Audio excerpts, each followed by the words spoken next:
Hello guys, welcome back to my Mamun's mini kitchen. আজ আমি আপনাদের তৈরি করে দেখাবো সম্পূর্ণ নতুন স্টাইলে সরু চাকলি পিঠে কিভাবে বানাতে হয়। আর আপনি যদি আমার চ্যানেলে নতুন হয়ে থাকেন তাহলে অবশ্যই আমার চ্যানেলটিকে সাবস্ক্রাইব করে দিয়ে পাশে থাকা অল বেল আইকনটিকে প্রেস করে দিবেন। সরু চাকলি পিঠে বানানোর জন্য প্রথমে একটি মিক্সিং বোলের মধ্যে নিয়ে নিচ্ছি 4 চামচ মতো চালের গুঁড়ো, স্বাদ মতো লবণ, হলুদের গুঁড়ো, বেশ কিছুটা গোলমরিচ গুঁড়ো, পেঁয়াজ কুচি, গ্রেট করে রাখা আলু, গ্রেট করে রাখা গাজর ও কিছুটা কাঁচা লঙ্কা কুচি।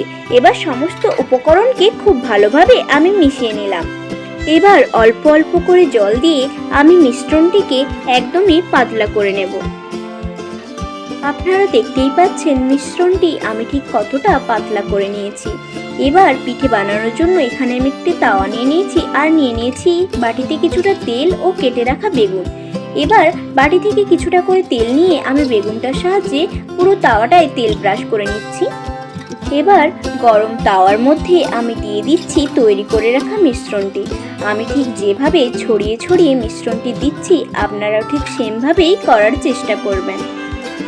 আপনারা দেখতেই পাচ্ছেন মিশ্রণটি এখানে আমি পুরো চাকলি পিঠের মতো করে দিয়ে দিয়েছি। এবার এর উপর থেকে আরও কিছুটা তেল ছড়িয়ে দিলাম। যখন বুঝতে পারবেন পিঠের চারিধার শুকিয়ে আসছে তখন একটি খুন্তির সাহায্যে পিঠের চারিধার থেকে ছাড়িয়ে নেবেন।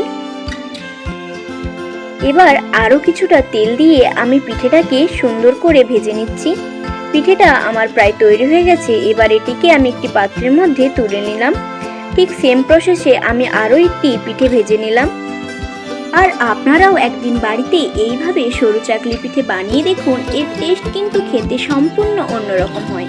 আর আমার ভিডিওটি যদি আপনাদের ভালো লেগে থাকে তাহলে কিন্তু শেষে অবশ্যই একটি লাইক, কমেন্ট এবং শেয়ার করে দেওয়ার অনুরোধ রইল।